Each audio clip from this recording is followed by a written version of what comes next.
It is Dani Kerr time. Welcome to the Dan Time Podcast. I am Dan McArdle, your host for this listening experience. We are in year number 2 of the Dan Time Podcast. A lot of incredible guests so far, a lot of solid D names, and memorable personalities. This is why you listen to music. This is why you want to discover new artists. There's always a unique story there. They get you thinking, they inspire you. You hear a guitar tone or a vocal melody, and if you're anything like me, it's fun just wondering, wow, I wonder what they were thinking the first time they played that song back in the studio. How do they enjoy performing it live? Dani Kerr is in it for the right reasons, as you'll discover in this 2-part conversation. She performs regularly with her band Dani Kerr and the Skeleton Crew, and Dani has been releasing soulful rock music for the past few years, and her latest single, Shine Light Woman, is available across all platforms. Dani was just such a joy to connect with. She cares about people and making an impact with her music. You'll hear more about that in part 2 this week. Dani also appeared on season 18 of America's Got Talent, and we talk about the thrill of that experience on this episode. She's got such a relatable story about being yourself, maybe even going against the grain and persevering through difficult times. Visit DaniKerrmusic.com, that's DaniKerr, and you can order merchandise, check her live schedule, and much more. Let's get to the conversation now. Be sure to download all of her music, including the new single, Shine Light Woman. Here is Dani Kerr. Really excited today to welcome to the show singer-songwriter out of Statesville, North Carolina, Dani Kerr. Dani, how are you doing today? I'm doing awesome, Dan. Thank you so much again for chatting with me today. Yeah, it's really exciting to have you on the show. I love your background. I love your music, but we were just talking about how you are also an inspiration to people who may have similar ambitions, or they just, have whether it's music or another form of art, they want to get started with something, but they're either self-critical or they're afraid of what the world might think of that. Talk about your experience with that, overcoming it, because I understand as a young girl, it was like, oh, well, I'll never be on stage. I mean, that's a great idea, but yeah. How did you get from those feelings to, I guess, when you were 17, 18, you're like, let's just walk through the fear? I'll go through it, definitely pulling it down to the people that I was listening to and I was watching. They gave me a lot of inspiration, a lot of them being artists. Most importantly, my parents, even though they didn't have much means, they always were in my corner, and they're like, look, if you want to be in 7 different clubs in school, and if you want to play whatever sports you want, like, do whatever you want to, they're like, I don't care what you do as long as you're happy. And, I think that was like such a great foundation. So I think if we can, keep that message going, realizing how impactful that was for me growing up, even though the obstacles I had faced, it was super impactful and created by whole artistry, gave me the confidence to go into that. I had to overcome some stuff as well, and I feel like everybody does. Everybody has fears. Everybody is scared, but when we learn to turn the fear into excitement and adrenaline and creation, we just let go, it makes the world a better place. The world wouldn't turn without it. So I feel like the more that we can inspire people to actually do what they want to do in life versus what they're told they should do or what they think they should do because they can't make it, or whatever the reason may be. I've always felt that was important to share that and to give that to other people, realizing how it helped me. And again, watching some of my favorite artists, and how they just went after it. It was the one thing that kept me going with it, even though, I was very shy growing up and never thought that I would do it either. I love hearing that. I like in your bio, maybe people can relate to this. I was pretty shy growing up. And in my early 20s, I worked in some restaurants, and that was probably my first experience where if you work in a restaurant, whether it's behind the bar, maybe even in the kitchen, you find yourself doing a lot of talking and a lot of approaching people that you've never met before, especially if you're waiting tables, which I was doing. Looking back, I didn't know it at the time, but I think that helped get me out of my shell, just repeatedly talking to new people all day, all night long, depending on your shift. Do you think that maybe helped you a little bit? Absolutely, because when I got to the point, I was 17, my aunt had a restaurant called Sausages on the Lake, which is now a place called Waterside. That's been very special to me. But I was working there at 16, 17. I met a lot of great friends that I have now, like a lot of foundational friends that I have now in my adult life. I met there, and they all helped me kind of get out of my shell. And so they had karaoke every Friday night. And so I would be outside waiting on the deck. I was very good at it too. I was a good waitress. I had good rapport with people. And again, those people helped that. So watching them do karaoke, I was like, man, okay, if I do this once and I hate it, I'll never do it again. And, up to this moment from the time I was 6, 7 years old, I'd always dreamed of singing in front of people, but just swore it off.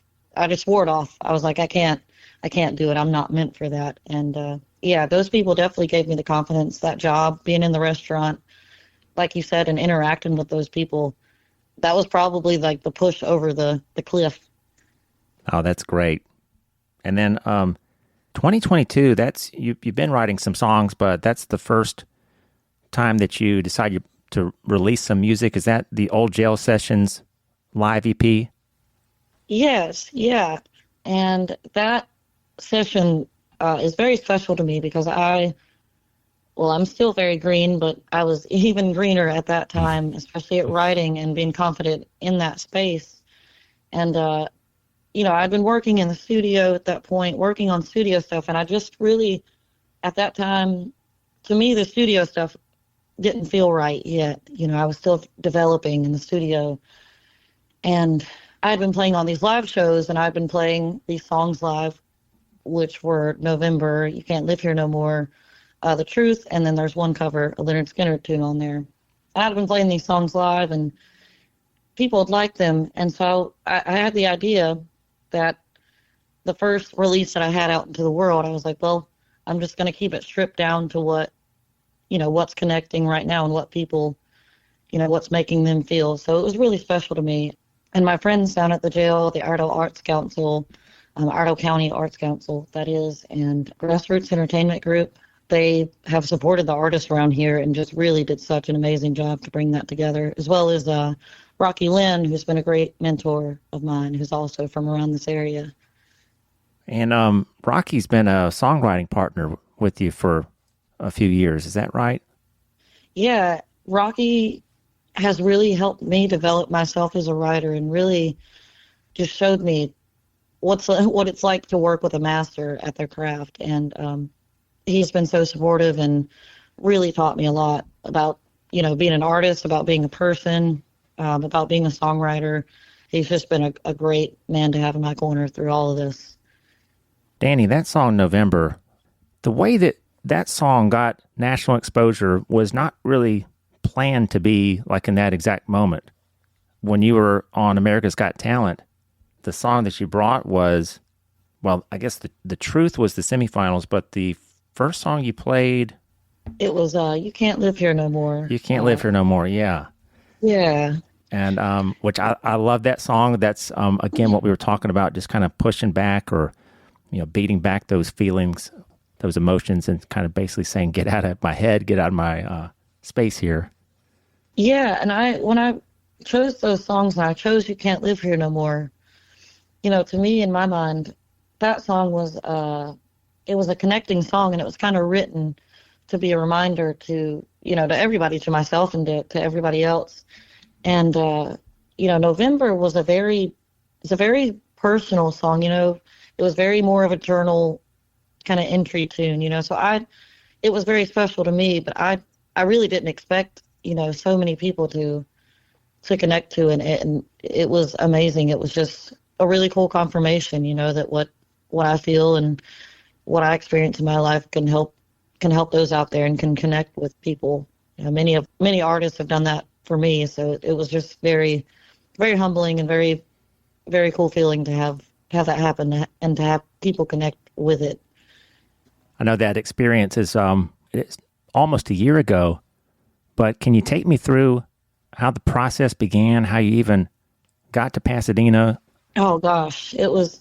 I'm sure you've told so, and retold this story, but yeah, and it really never gets old. It was just such a magic time, and it's like it happened so quick. And I love reliving it still. So it all started. Let's see, it was probably February of 2023 last year. I was actually out Instacarting because I needed some extra money to pay my bills. Gigs were a little short that February. And my manager, Susan, calls me and she's like, hey, you'll never guess who just reached out to me. Now, I was thinking that it was we had landed a pretty big gig around town, because that's really at the point that I was at. And she had told me that a producer from America's Got Talent got in touch with her and was interested in having me out on the show. And I was like, immediately crying in the grocery store, completely paused on these people's Instacart order. I finished it, but I was like, I'm gonna need a minute. I'm just gonna process this. And yeah, it was they were absolutely amazing to work with. We did a Zoom call, and I sent them a song of me playing, just that they wanted to check everything out. And I kind of was actually hesitant at first because I've heard stories of the talent shows, and I've met people who have done the shows, and to be honest, I didn't really get that many positive responses out of people doing it. So I was hesitant, but the one thing that really sold me on it, one, was how great they were to work with, and two, the fact that they actually wanted me to do my original songs. I was like, well, let's go give it a shot. So they flew us out there to Pasadena, and my manager came with me. She was such an angel and is an angel, and I'm so lucky to have her, and was very lucky to have her there. And the first time for the audition, we were out there for, I believe it was like 2.5 days. First day, they have you do a bunch of B-roll stuff, a bunch of the interview stuff, and it was just amazing. I had never been on a set like that, never seen anything like that come together. And the second day, we did the audition, and it went amazing. And then we had to fly back home, and it was so quick, just that first little trip, and it was just, the whole thing was amazing. Wow, yeah, just a blink of an eye, but so magical. Yeah, it really was. It didn't feel like it was real for a moment. Now, I've always wondered, so when you're on stage performing on a production like that, it's being televised to millions of people, I'd be a ball of nerves, to put it lightly. But yeah, if you're nervous, are you nervous about, like, you personally, about the audience in front of you, or are you thinking, oh my gosh, I'm reaching the masses here? And like, how does that channel through you when you're in that moment? Yeah, I think for me, where the nerves were coming from was, it was just such an impactful moment. And, like, for me personally, the point where I was at, I was like, is this too soon? Is this the right time? And, I just had to tell myself, if it wasn't the right time, it wouldn't be happening, and to just go out and own it. But I think just realizing that it's such an impactful moment, or it can be. And, you're kind of putting yourself out there on a platter with your original songs, and just tapping into that, which is what I had been asking for. I had been, trying to find ways to get out there in that realm, and to really get my songs out there and see if they help anybody, So it was just feeling all that at once. I don't know. And then when you step out there on that stage, it's just like something takes over. The adrenaline takes over, and I did everything that I had been working up towards, and in that moment it paid off. And then once I got off the stage, the adrenaline wore off about 3 days later, and I was like, whoa, that really happened, I love the fun that you're having. especially when you're performing the truth. And I think it's the part where you're singing, and I just want to sing to you and all of you, and you really light up. And then you can kind of see a look from Simon where he's kind of enjoying it as well. And then I think at the very end of the song, you spin around. It's real, just great stage presence, aesthetic, I guess you'd say, or I really enjoyed that performance, well, all of it. Thank you so much. And I thought that, the emotions were very relatable. I feel like, most audience members, they're either just like, well, people are people. So most people are relating to that performer. Yeah. Whether it's the songs they're singing or the lyrics of the songs, the way that it's coming across. Yeah, all those things are so impactful in the moment. And I feel like when you are seeing it live, you're feeling all that energy at once, from the music that's being played and the tones that are being played and the emotion in the voice. It's really, the live setting is definitely my favorite for listening and performing. It's just such a magical experience.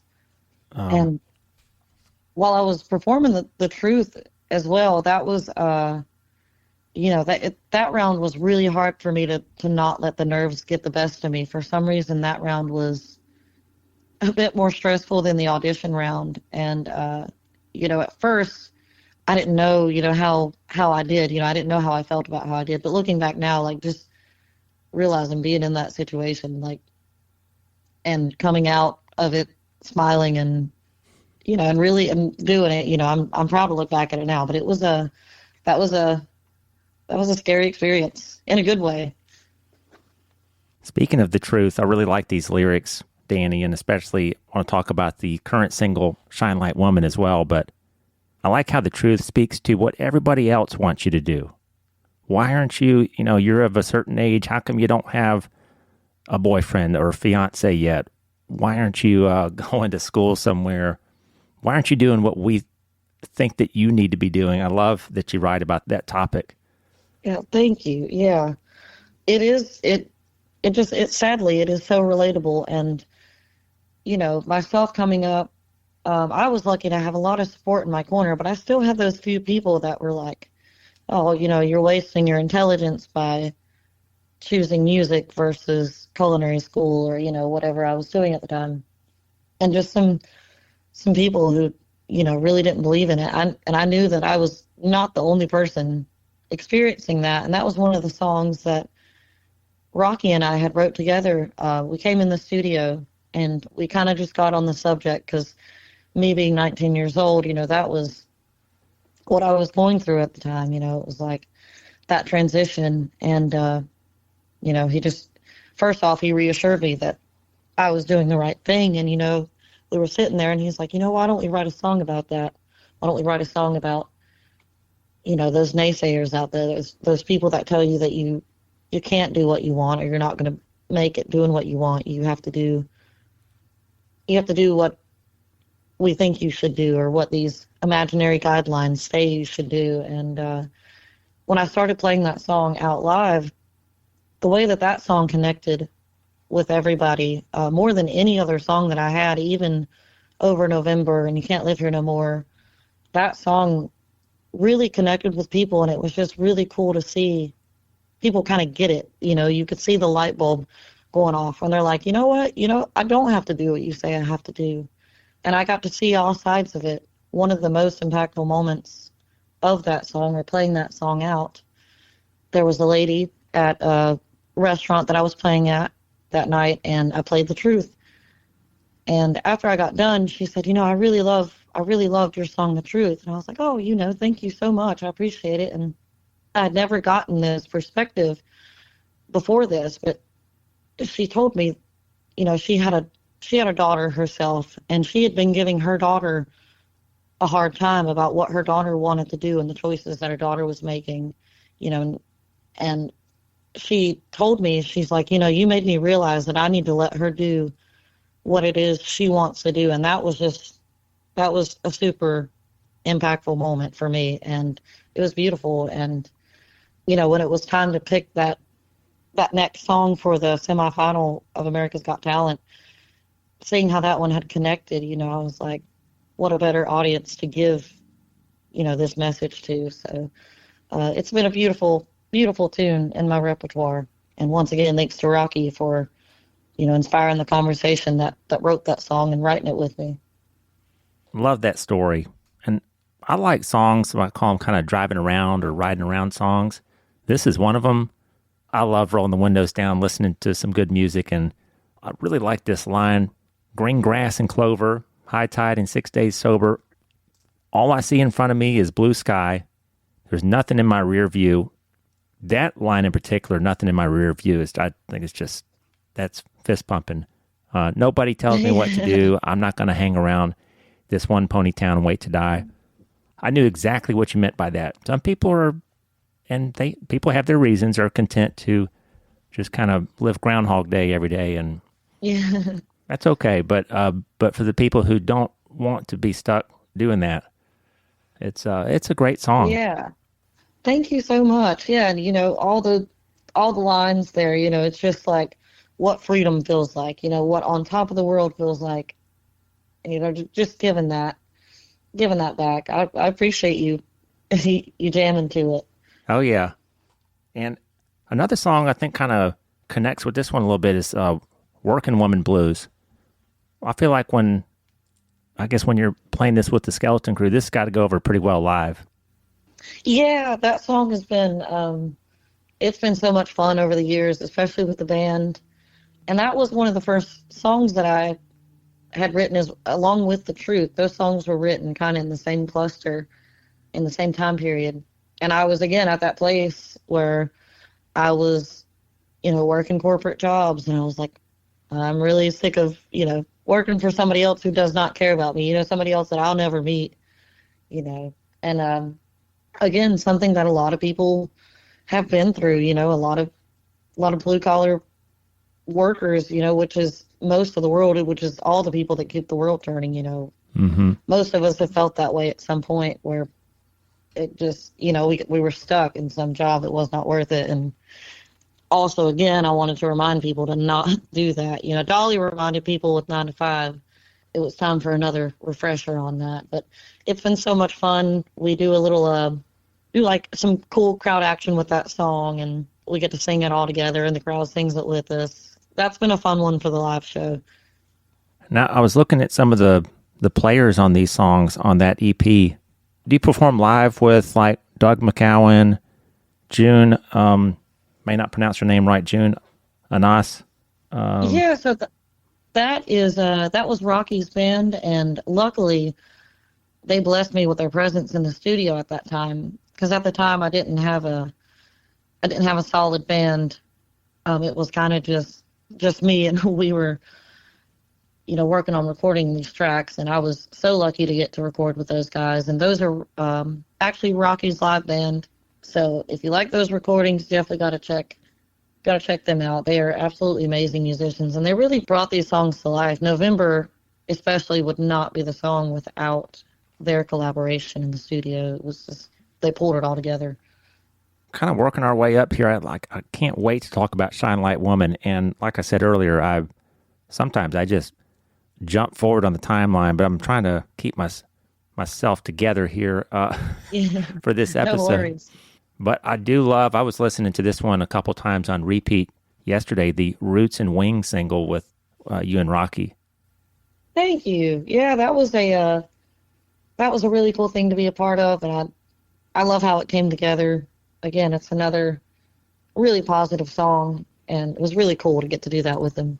I think this is one of the better songs. It has such a great takeaway. Like, it kind of stays with you when the song ends, that refrain, or don't let life make short work out of you.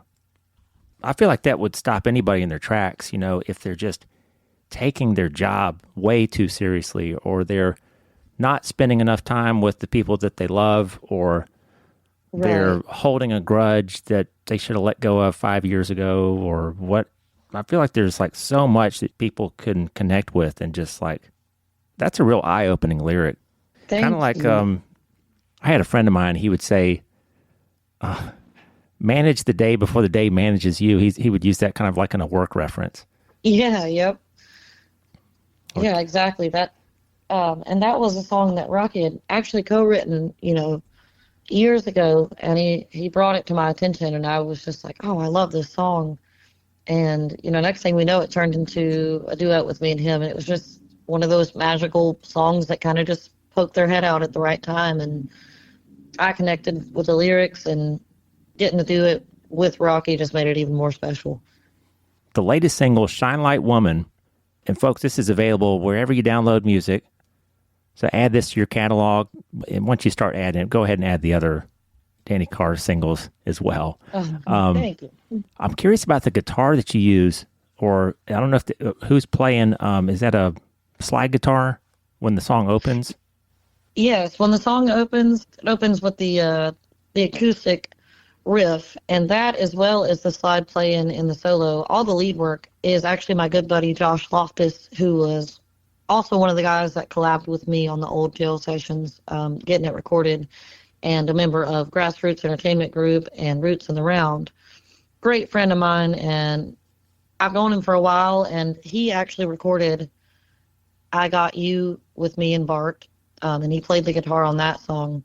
And so when we went to do Shine Light Woman, I approached him, and I approached Brandon Hamby, which is the producer that also produced I Got You. I approached them, and I was like, I really like the feel of how this all came together in the studio. And I was like, would you guys be interested in teaming up to record some songs of mine? And they absolutely nailed it. Josh nailed the guitar part. And I think on Shine Light, that was the song that is the song that I think represents where I'm at as an artist. And it's finally, like, to me, the perfect, like, it was like I finally got to nail it in the studio, because it takes some time to develop kind of your ear for the studio and kind of as the artist what you want to hear. And I felt like all the elements, I was just like, we nailed it. So I was really, really, really grateful to work with those guys. I've been just so enjoying this song. I like how you almost kind of hold back a little bit on, not completely, but how your vocals really flourish on that final chorus. After there's like a ooh, I'm not saying it the right way, but like after the last chorus, I typed it up as best as I could, like, hear it. With wisdom comes peace. Here's to hope, and time's going to make it shine like woman. Love me. And then, you really take off in that last section.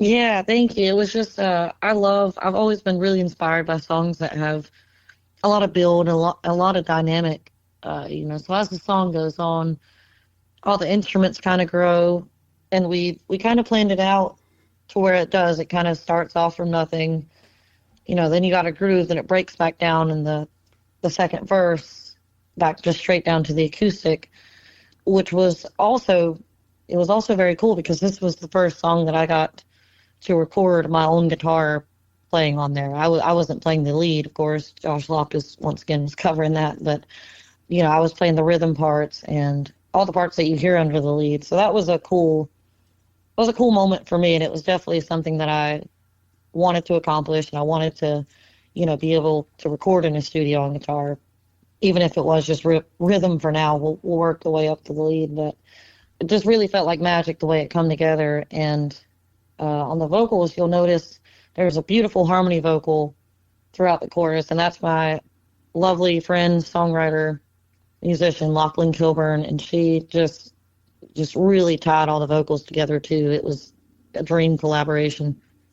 Sometimes I forget to talk about this, but the artwork or the photography that songwriters choose to use for their singles, or their albums, I like this one where you've got both your hands up. And is there any symbolism there or any significance that you decided, let's do it this way? Or Yeah, so I absolutely agree with you. I've always loved how artists pick their artwork and what photos they use.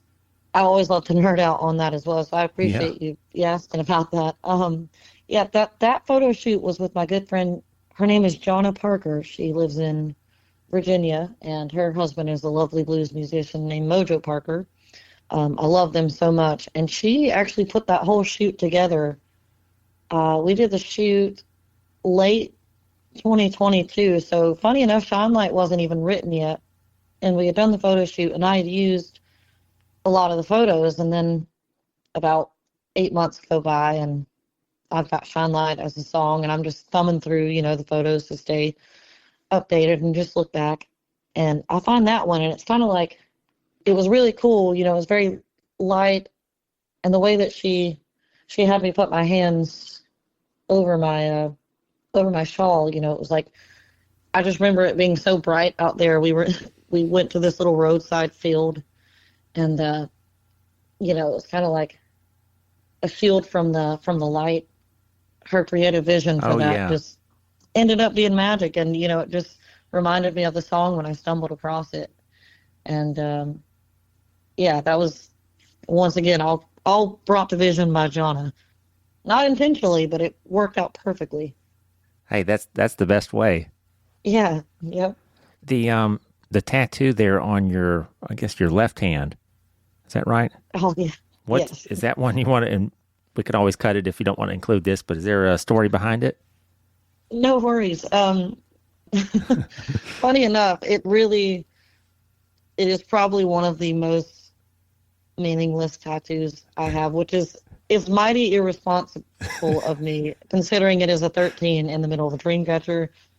Funny enough, I was working a job, and I was actually working at Olive Garden. I was a cook in the kitchen. The OG. And the OG.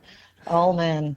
And one of my buddies that was a server there, he was like, "Hey, this tattoo shop's having this Friday the 13th tattoo special going on today. $13 tattoos are 21 after tip, whatever it was, whatever they had worked out." And I was like, "Yeah, man, let's go do it." I think I was like 18. And we get there, and I ride my Harley up there, and I'm like, I'm feeling all cool. And we wait there for like 4 hours for these tattoos. I mean, just ridiculous. I mean, there's like 100 people in a building that should hold 50. It was ridiculous to get these tattoos. And while it is silly, it's a good laugh every time I think about it. Yeah, it was just conveniently there. I love it.